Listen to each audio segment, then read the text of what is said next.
We're here today with Sanford Campbell, and we're at Poffin Ross Farm. Is that what we call it now? Not no more. It's what do we call it now? McAllister's. McAllister's Farm. And Sanford, I've known you for about, I'm thinking 40 years now. At least, yeah. That's dating us, and I've had the privilege of having 4 of your horses to take home as my own, so they were wonderful. Just wanted to ask you some questions today, and so we'll start with, how did you get involved in harness racing? Family. When I was a young fella in the Shelltown, PEI, where I'm from, we lived right behind the racetrack. So we'd end up as kids there all the time playing, going on. My brother had horses. He raced horses, and he was a blacksmith. And my other brother, he had horses, and he raced in Nova Scotia. And it just come natural, I guess. Yeah. I didn't like school. You didn't? No. I left school when I was about 13. Had 4 jobs when I was a young fella, delivering papers and groceries. And but after I was done, I'd go to the racetrack. Go to the racetrack, yeah. I jogged my first horse when I was 8. 8 years old. When did you get your trainer's license then? USTA was only a jurisdiction in Canada and the US. There was no Standardbred Canada. So I kind of lied about my age. I didn't care. I was 16 when I got my trainer's license and driver's license. So they never checked back, so. And then Standardbred Canada come along. Right. And maybe everybody in Canada had to join Standardbred Canada if they wanted horses. Right, right. So how many tracks have you been at? Because I know you were down in the States for a while, Maine. Oh, yeah. I raced parts of New York, New Hampshire. There was 3 tracks in New Hampshire. It was nice tracks. And I settled in Maine for 13 years, and they have 2 major tracks, but then they have fairs. Fall of the year, there's 14 fairs every week with horse racing. Oh, that'd be fun. Some of them look like plowed fields.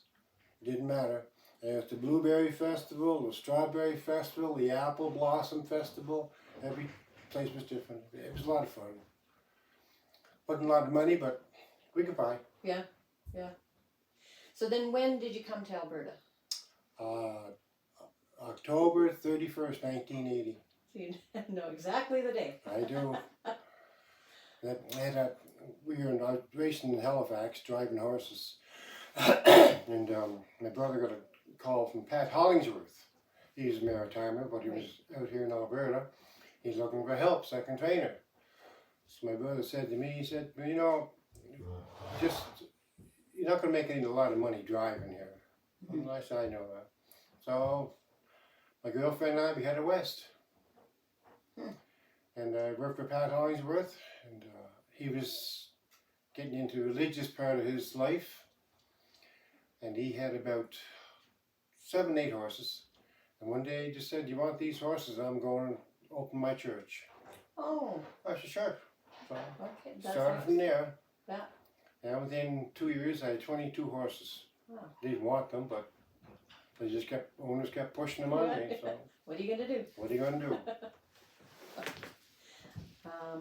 So what are the highlights of your career? What's your best highlights?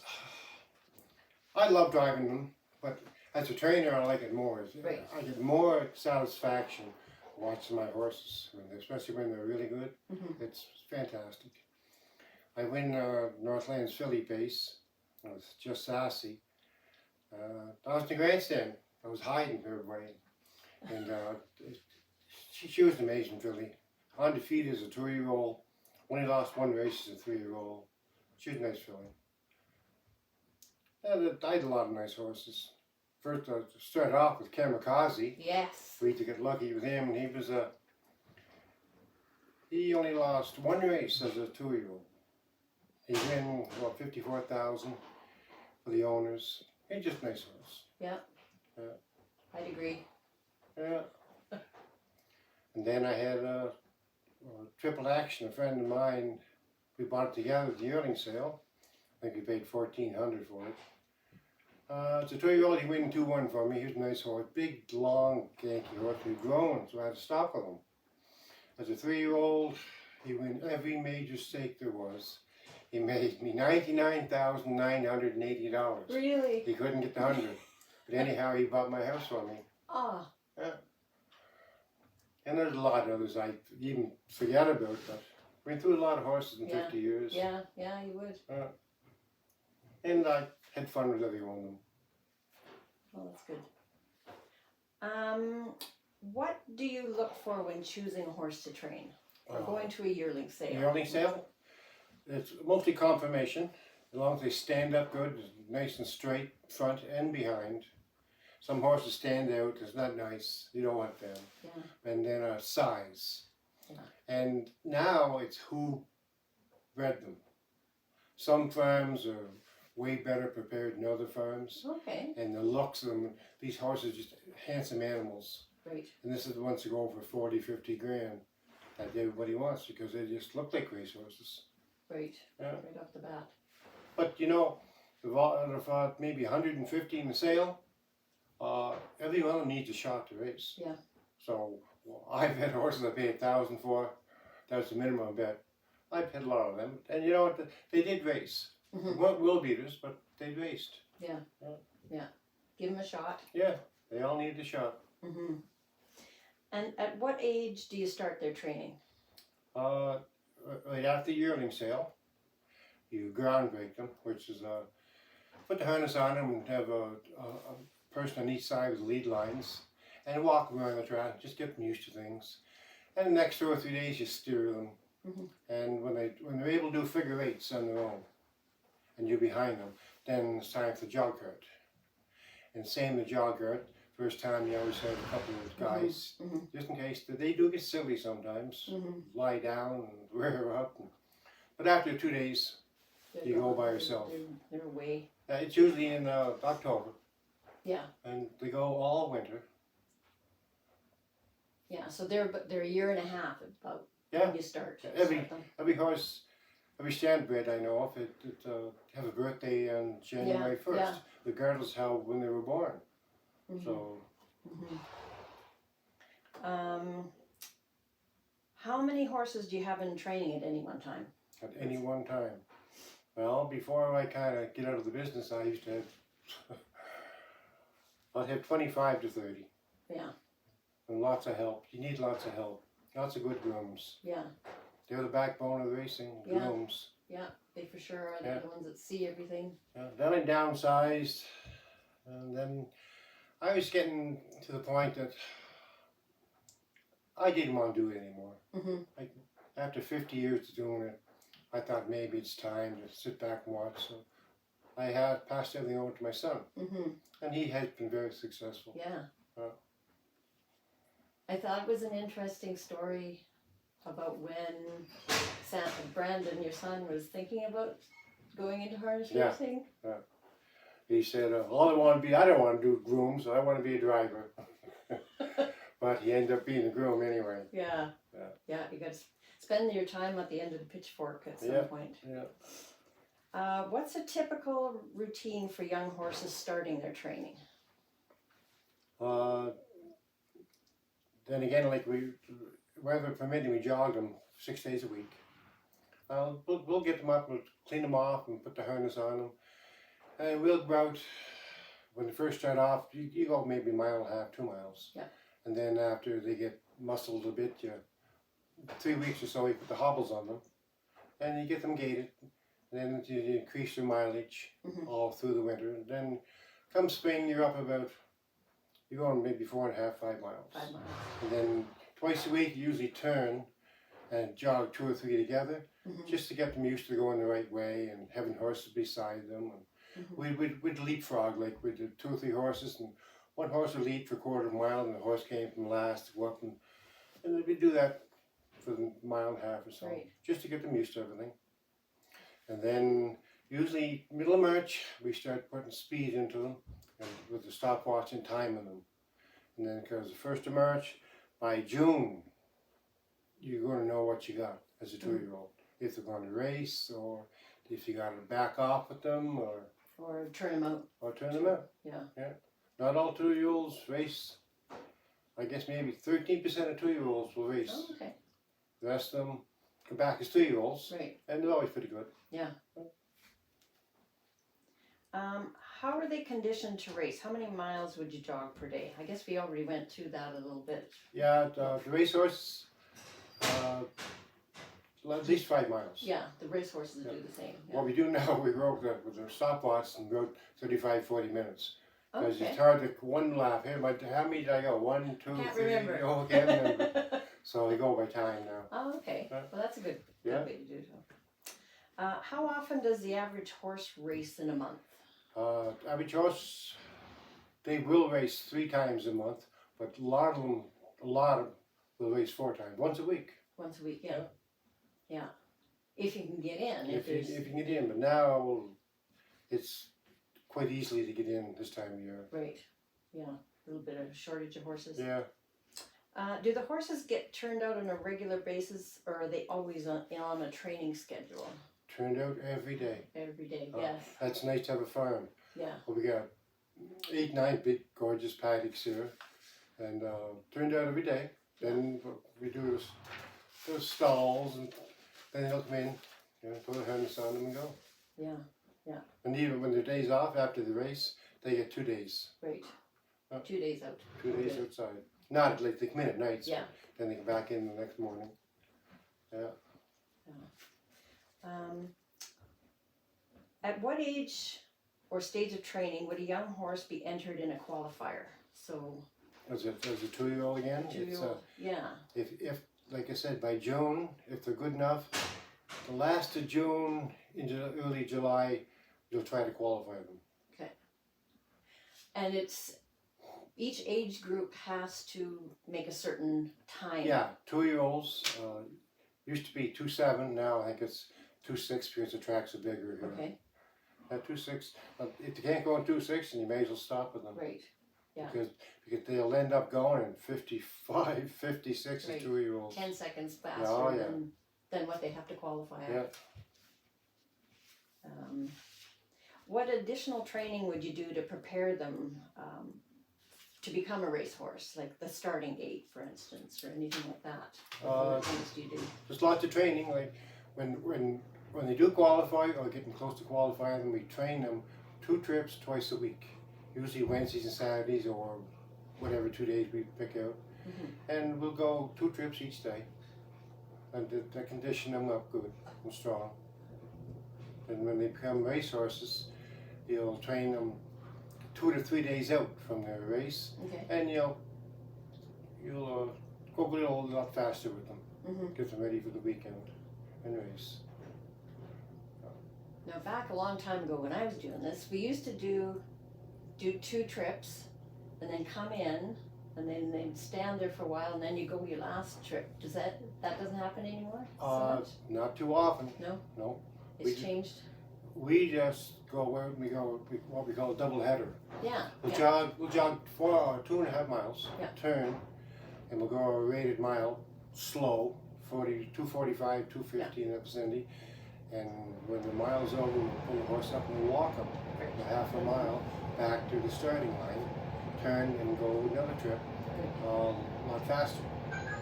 And then that'll be his 2 training trips for the week. Okay. Yeah.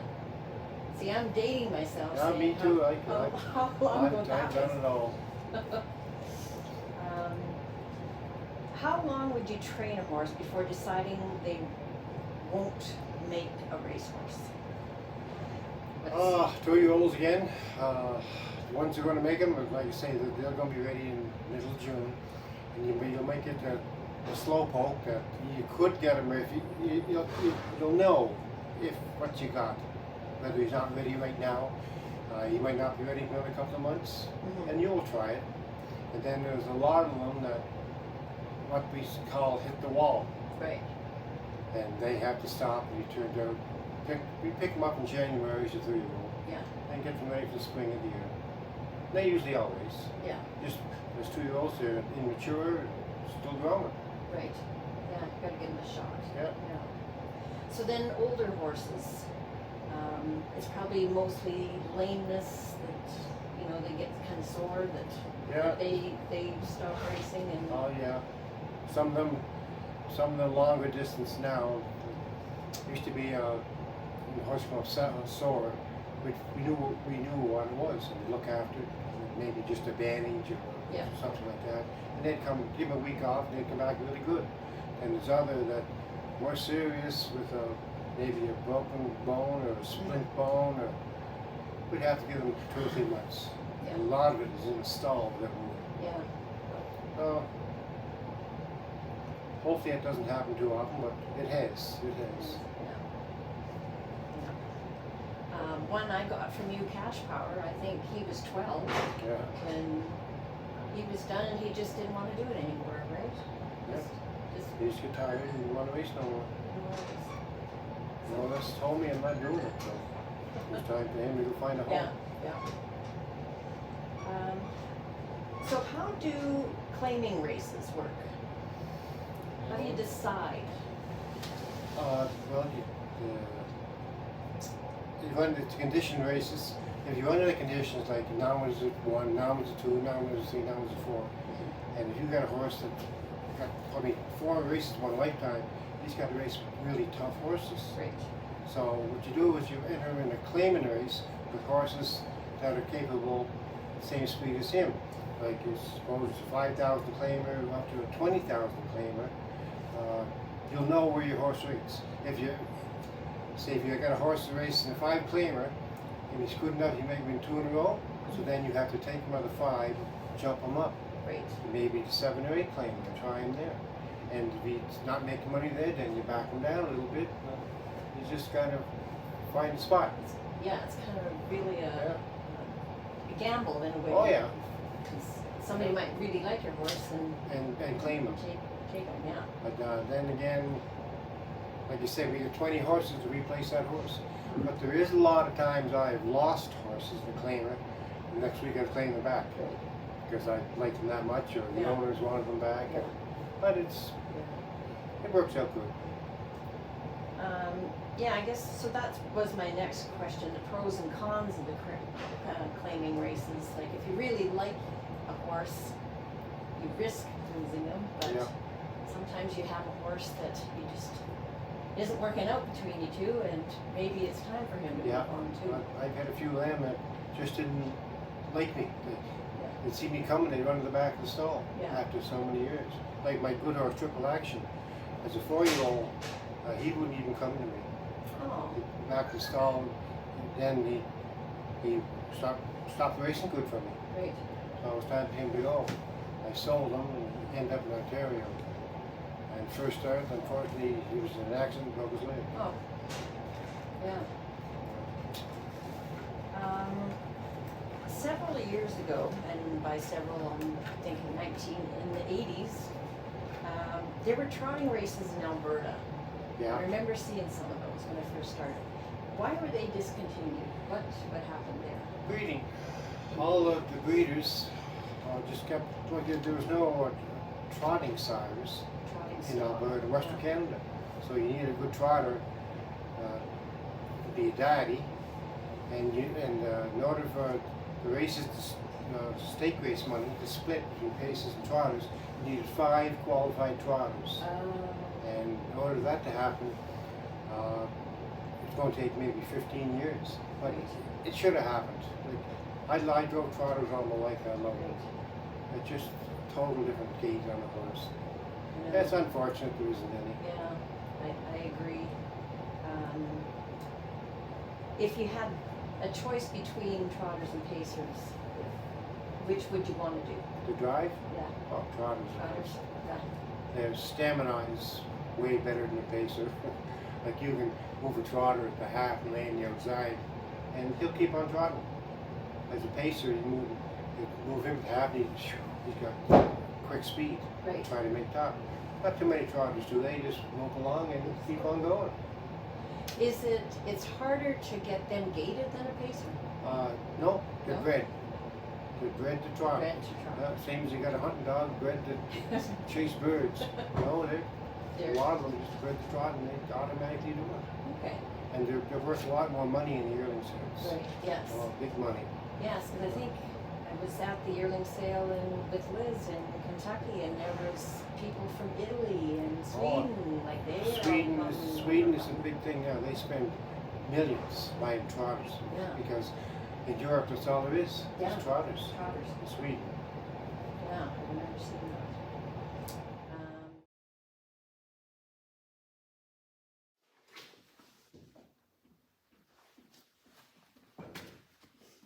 Oh yeah, totally.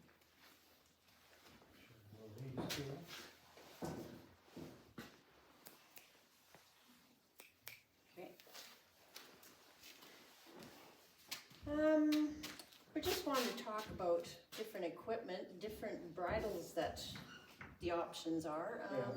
Can you tell me when you would use a closed bridle, blind bridle? Right off the bat. Right off the bat. Right off the bat, babies. Babies? Yeah, because you want the babies looking straight ahead, and they have to look straight ahead with this closed bridle. You can't see from side to side. Then as they get older, some of them want to change bridles.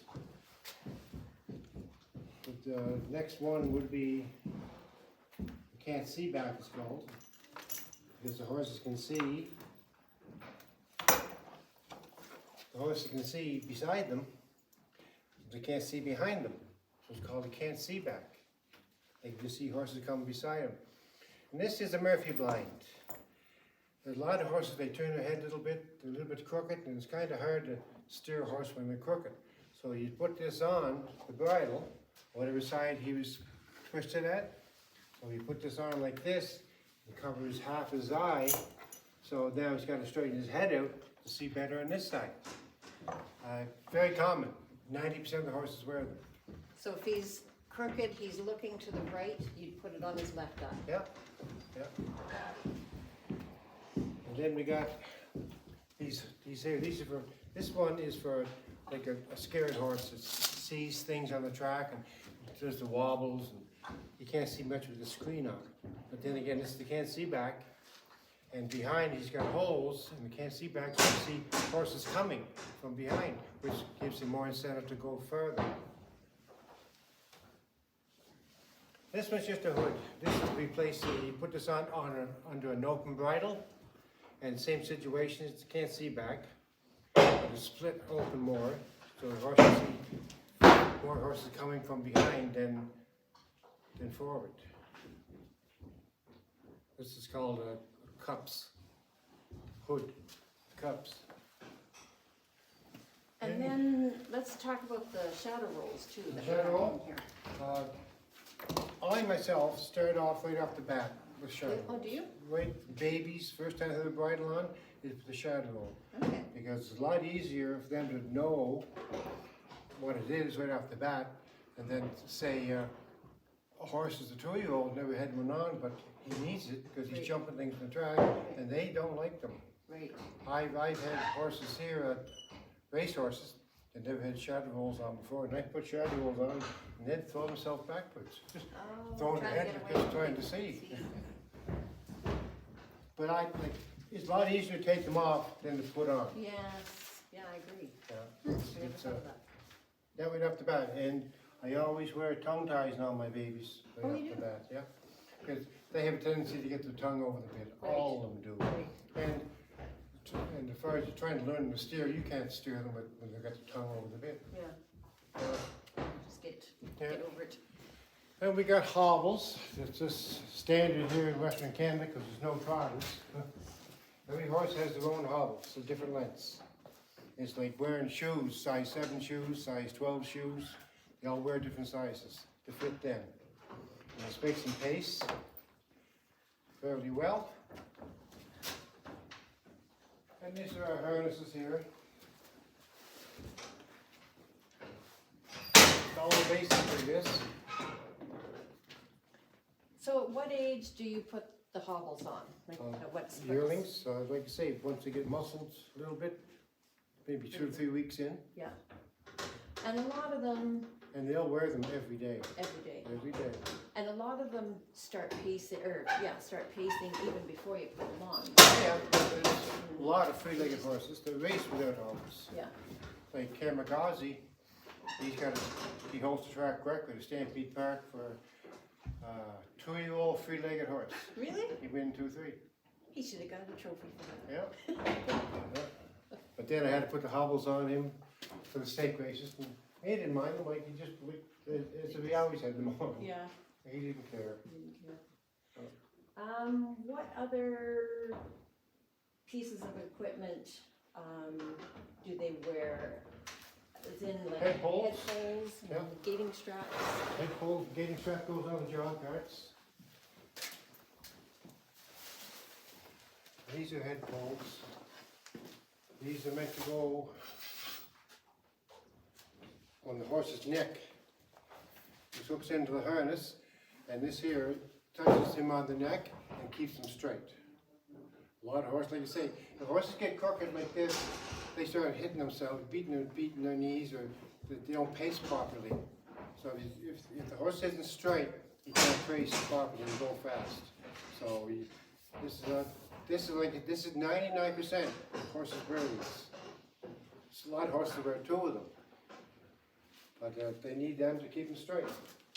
And after they get used to them, you don't even touch them. They just automatically go straight. Do many of them wear the line poles? Yeah, line poles now. There's probably none here. The trailer in BC. I see those a lot. Yeah. Line poles just like this. Oh, here's one right here.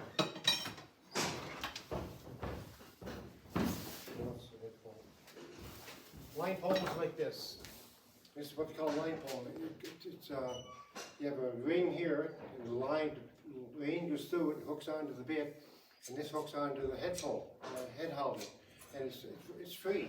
So the horse can turn his head either way he wants, but in a race, he will pay attention to it because there's a burr on here, like this one right here, and he won't touch it. They all get used to them so quick, so well. A lot of horses need them. Anything else you can This think is our jog cart, one of our jog carts. This is our jog cart weighs probably 60 pounds. That's what we do to exercise horses in.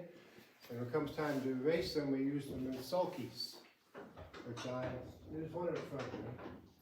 It's a lot lighter, it's wider, it's shorter. The horses maneuver around better.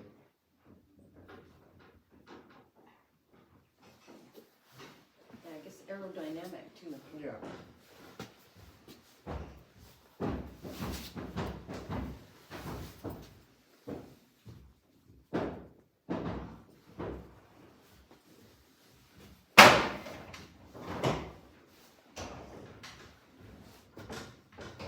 Okay, let's talk about your training in the winter time. How does the cold weather affect the horses in training? Oh, it doesn't. Unless it gets 25 below. Yeah. We jogged here the other day, it was -20.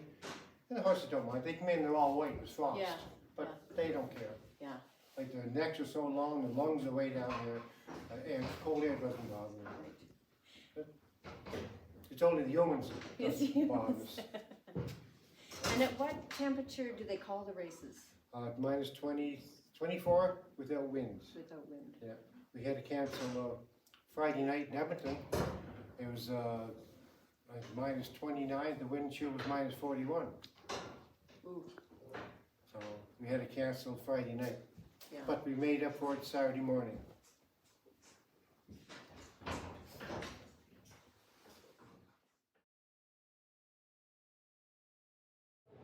types of shoes and angles of the feet and everything like that to get those horses. Well, there's all kinds of shoes. Same as the ladies that needs 100 pairs. Yes. We have aluminum, we have steel, now we have a rubber. Rubber. And there's a full swedge, round, half swedge. Nowadays, most of the horses are aluminum. They have a toe grab, I think.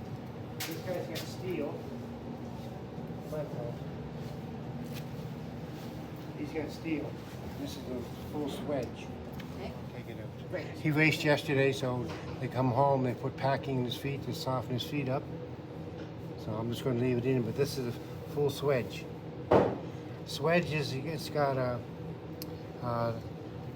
indentation in here. That's grab.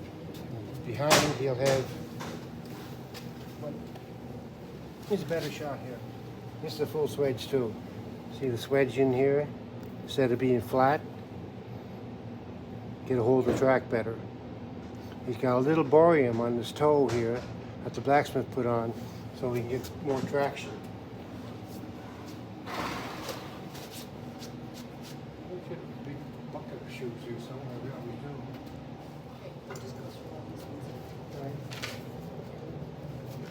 So these are some of the shoes we wear. This is the hind shoe. It's called a full swedge with a trailer. This trailer goes to the outside of the foot. This will be on the right hand side of his leg. And this trailer is to help the horse break over easier behind than it would be. This is just a straight steel. There's a few corks on here. So they have the ground is better. This is a small one for a baby. And this is aluminum. This is what most of the horses wear now. Front, they have this toe grab, which they can get over the ground a little better. And it's a lot lighter than steel. And that one with 2 trailers. Now here's another hind shoe with 2 trailers. To keep the horse breaking over straight. Straight down with this hind leg. This belongs to a young horse too. That's pretty well. There's a lot more shoes, but unfortunately we don't have any here right now. Different ankles, different toe lengths. Do you find many go barefoot? Race barefoot? Not in Alberta, but you know, in the Meadowlands, the Swedes, they train a lot of horses. Okay. And they'll warm up, then after they warm up, they'll pull the shoes off them. And the announcer has to announce that the quiet horse is not wearing any shoes. Is that right? The Swedes feel it's all natural. Okay. So they get over the ground natural without shoes on. A lot of them. I never heard tell of it before until I started watching the Swedes do it on television, the bigger tracks. And that would be Trotters. Yeah, mostly Trotters, but there is a few paces they do it too. Huh. And probably not on icy conditions. It'd be No, in the no. summertime. Oh, they don't have much ice there. Yeah. Yeah. Yeah. Well, it wouldn't be much good in Alberta, taking the shoes off. It's like taking your toque off. Yeah. No point. All right. We just have a few questions left. What preventative measures are taken to reduce injuries on your racehorses? Now it's more, you get the big tracks. The smaller tracks always had horses getting in accidents and running into each other. Now with these new tracks, like Century Mile, there's lots of room. No one gets too close anymore, which is a big thing. And now the sulkies too are designed for the horses not to get their foot caught inside of a bike. They used to do that quite a bit too. It's just like every year a new car comes out, it's just got different qualities to it, more safety features. It's pretty well the same with every year some equipment or sulky looking out. It's a lot safer than it used to be. And after the race, they put bandages on his front. Just he's not sore, he's not lame. It's just precaution, especially in the trailer when he's traveling home. But he's never been lame. He's never been sore. A lot of horse prevention when they race them. A lot of horses will wear knee boots.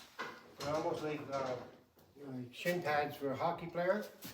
They sit over top of their knee, because this leg here might come across and touch it. is quite common in this business with horses, Standardbreds.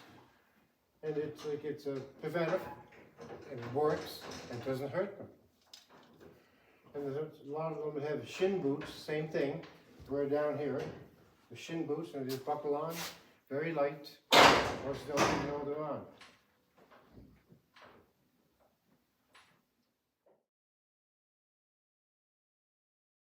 We don't feed any oats at all.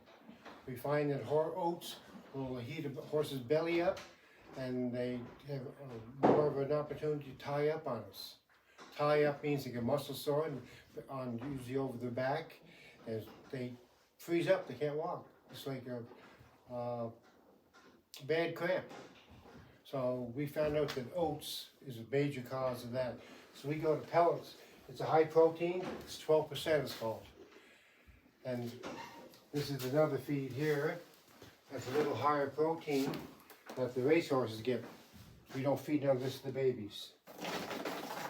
Just out to potential racehorses. And hay, they get, racehorses get half a bale a day. Babies, not quite as much. Lots of fresh water. That's pretty well the basics. The oats here, the feeding out back, and the babies, the yearlings out back.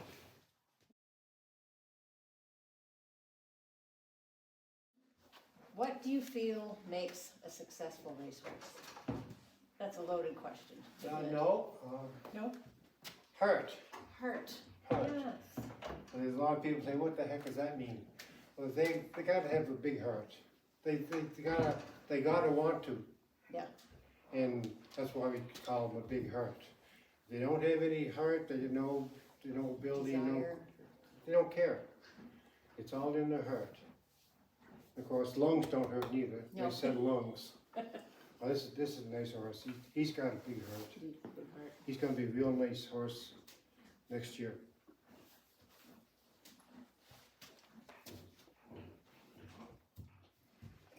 This is Sunshine Boy, one of Brandon's favorites. He's got $96,000 made this year.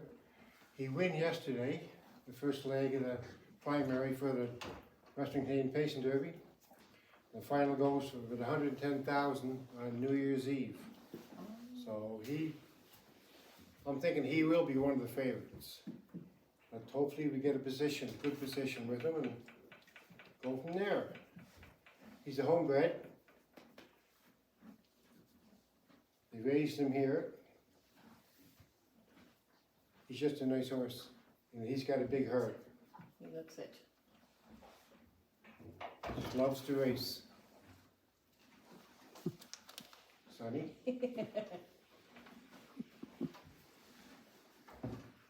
Talking about you. No. Yep. Go ahead.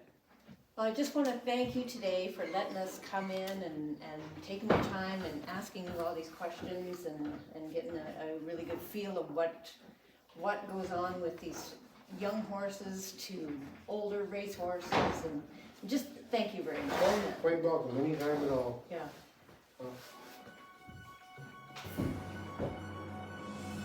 Walk down and look at some of the yearlings here that are going to be the future stars of Alberta.